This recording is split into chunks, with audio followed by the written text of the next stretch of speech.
Saya datang kepada Allah saya ibadah, habis ibadah saya ngaji.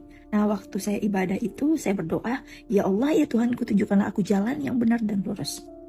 Nah, saat saya habis sholat, saya membaca Al-Quran, saya ngaji, dan saya membuka di dalam Al-Maidah ayat 46, surah 5 ayat 46. Assalamualaikum warahmatullahi wabarakatuh.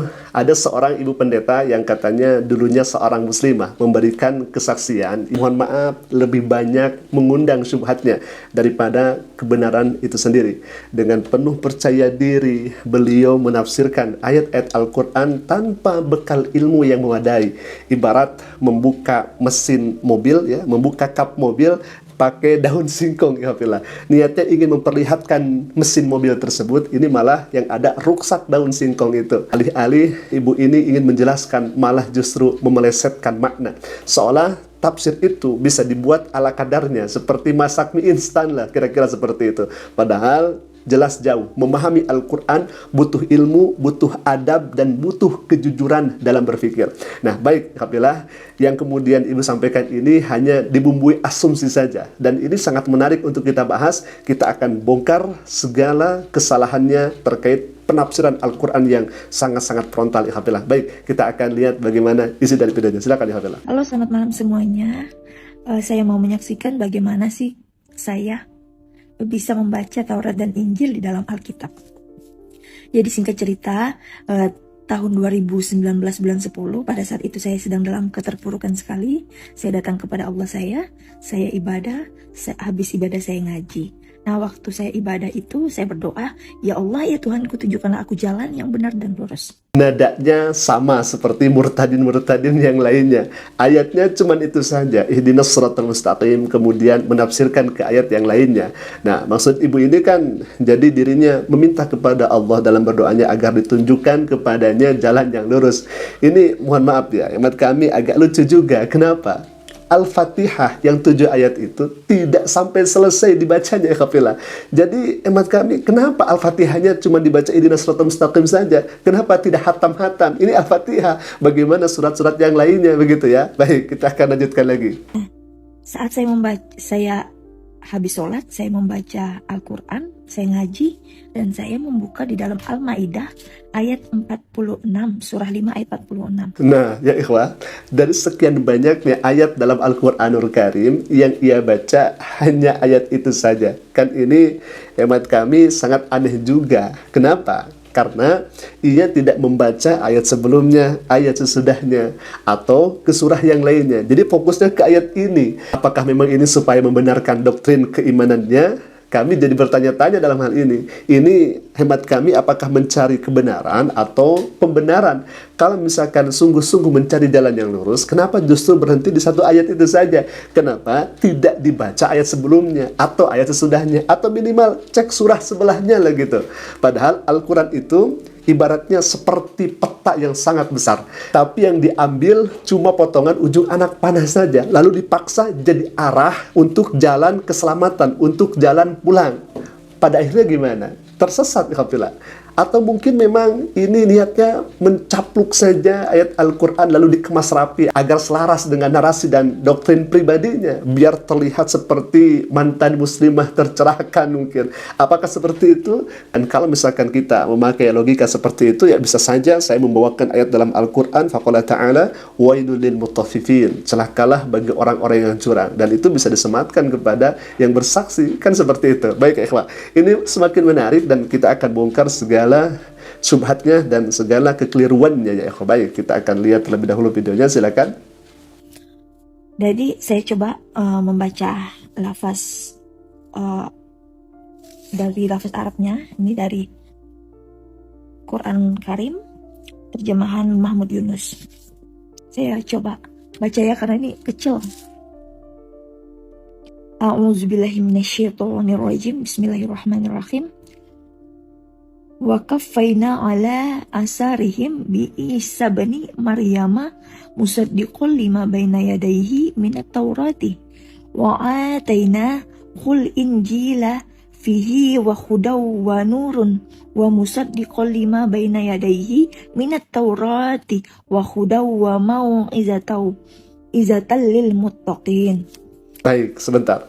Jarang sekali umat Islam membaca Al-Quran seperti itu, kecuali hanya orang yang masih belajar Al-Quran.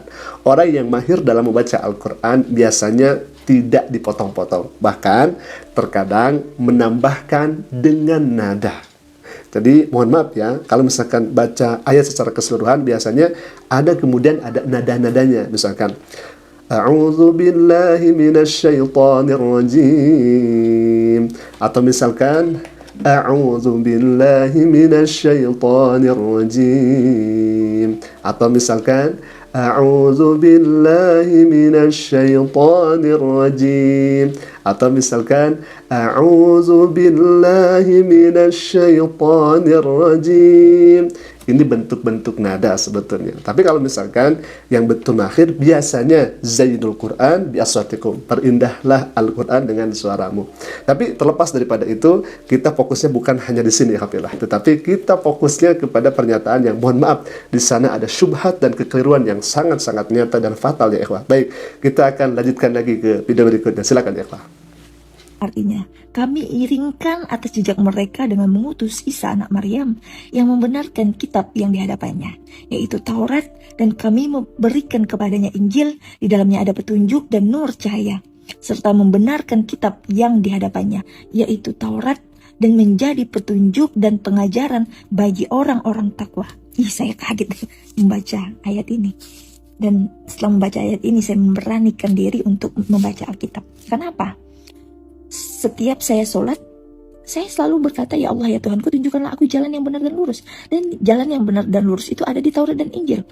Dan bagaimana saya mau mengetahui jalan yang benar dan lurus itu kalau saya tidak membaca Taurat dan Injil? Dan dikatakan di sini Taurat itu menjadi petunjuk dan pengajaran bagi orang-orang yang bertakwa. Selama ini berarti saya tidak menjadi orang yang bertakwa karena saya tidak membaca Taurat dan Injil. Dan itulah akhirnya saya memutuskan untuk membaca Taurat dan Injil yang terdapat di dalam Alkitab. Jujur, saya lebih terkejut melihat ibu pendeta ini. Bukan karena beliau ini dulunya seorang muslimah kemudian menjadi murtad. Bukan. Tidak masalah sedikit pun. Karena kata Allah, kalau misalkan kau mau beriman, falyu'min, silahkan beriman. Kalau misalkan kau ingin kufur, ya silahkan. Maka ada kebebasan dalam hal itu. Tetapi dalam hal itu Allah Subhanahu wa taala nyatakan hati-hati nanti ke akhirannya. Tetapi karena keberaniannya menafsirkan suratul Fatihah dengan cara yang mohon maaf lebih cocok disebut imajinasi. Ya, bahkan imajinasi bebas dan berdasarkan hawa nafsu, tidak melihat kemudian kebenaran yang ada. Nah, di sini kami akan memberitahu dan insya Allah husnudzon kami Bu Pendeta ini akan menonton. 1. Bacalah Al-Fatihah sampai selesai. Jawabannya ada di ayat selanjutnya. Siapa orang-orang yang kemudian diberi nikmat itu? Kan kalau misalkan kita melihat ayat Al-Quran itu kan surat Al-Fatihah, A'udzubillahi minasyaitonirrajim, Bismillahirrahmanirrahim. Ihdinas siratal mustaqim. Tunjukilah kepada kami jalan yang lurus. Siratal ladzina an'amta alaihim. Jawabannya ada di ayat selanjutnya. Ini Al-Fatihah yang 7 ayat, tidak khotam-khotam, terus aja di sana, berkutik di ayat itu. Baca ayat selanjutnya, baca kalimat selanjutnya, itu jawabannya. Kan Allah berfirman, yang kemudian kita baca dalam salat, ihdinas siratal mustaqim. Siratal mustaqim, jalan yang lurus. Lihat ayat selanjutnya, siratal ladzina an'amta alaihim, yaitu jalan yang Allah beri nikmat kepada mereka. Pertanyaannya kemudian, siapa yang Allah beri nikmat kepada mereka? Allah Subhanahu wa taala berfirman dalam surat An-Nisa ayat ke-69. Faqala ta'ala, a'udzu billahi minasyaitonir rajim, bismillahirrahmanirrahim. Wa man yuti'illaha war rasul fa ulaika ma'al ladzina an'ama Allah. Wa may yuti'illaha war rasul. Barang siapa yang kemudian beriman kepada Allah dan Rasul, fa ulaika, maka orang tersebut ma'al ladzina an'ama Allah. Orang tersebut bersama orang-orang yang diberikan nikmat oleh Allah. Siapa mereka? Minan nabiyyin was-siddiqin wasyuhada was-salihin wa ulaika rafiqa. Mereka itu adalah para nabi-nabinya Allah, orang kemudian jujur, orang kemudian syahid, dan orang-orang yang saleh. itu jalan yang diberi nikmat oleh Allah. Jadi kita minta kepada Allah Subhanahu wa Ta'ala, artinya kita meminta jalan seperti jalannya para nabi, seperti jalannya para salihin, seperti jalannya para syuhada yang kemudian diridhai Allah Subhanahu wa Ta'ala. Bahkan jawabannya ada di ayat selanjutnya, ghairil maghdubi alaihim waladdallin, bukan orang yang engkau murkai dan bukan jalan yang tersesat. Ini kan jalan para nabinya Allah. Yang dipinta oleh kita kepada Allah itu jalan para nabi Allah, jalan orang saleh, jalan para siddiqin, jalan para syuhada. Itu yang kita minta kepada Allah Subhanahu wa Ta'ala. Jawabannya ada di ayat selanjutnya. Bahkan yang diberi nikmat oleh Allah, Allah nyatakan dalam Al-Quran. Paham, Bu Pendeta? Dan selanjutnya terkait Al-Quran surat Al-Ma'idah ayat ke-46, Injil adalah firman Allah yang diturunkan kepada Nabi Isa. Perhatikan kalimatnya. Wa atainahul Injil, dan kami berikan kepada Isa Injil. Artinya Injil adalah wahyu dari Allah langsung kepada Nabi Isa. Catat baik-baik Ibu Pendeta. Selanjutnya, Injil itu bukan kitab karangan manusia, bukan pula kumpulan catatan pengikutnya. Di sini Ibu Pendeta harus paham. Selanjutnya, firman Allah itu diturunkan pada masa hidup Nabi Isa, bukan setelah beliau diangkat ke langit, bukan karena wafatnya, dan bukan Injil yang beredar hari ini. Mohon maaf, Markus, Matius, Lukas, Yohanes, itu adalah tulisan para penulis gereja dekade setelah Nabi Isa tidak ada di bumi ini. Bahkan, mohon maaf, banyak ilmuwan Kristen sendiri yang mengakui bahwa Injil itu bukan ditulis oleh para saksi.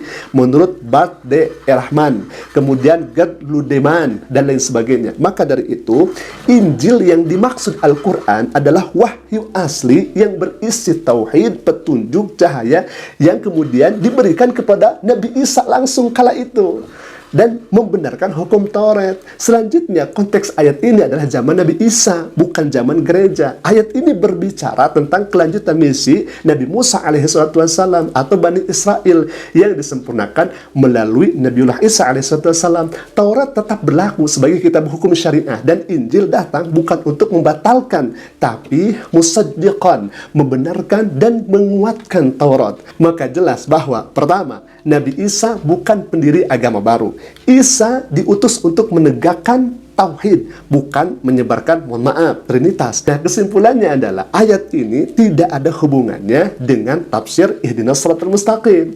Ini adalah penegasan posisi Nabi Isa dan Injil dalam rantai wahyu dari Allah Subhanahu wa Ta'ala setelah Taurat.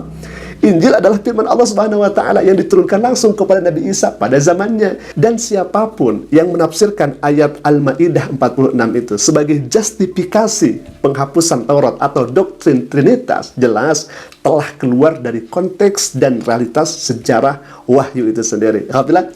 Jadi itu bantahan dari kami, mohon maaf, kami bongkar daripada apa yang kemudian disampaikan oleh Ibu Pendeta ini. Alhamdulillah, mungkin itu dulu yang bisa kami sampaikan. Semoga ada manfaatnya. Aku qouli hadza, jika bermanfaat silakan klik share tombol subscribe-nya dan jangan lupa berikan notifikasinya agar setiap kami upload video baru, insya Allah akan menjadi pemberitahuan untuk kita semua. Aku qouli hadza lakum minni. Assalamualaikum warahmatullahi wabarakatuh.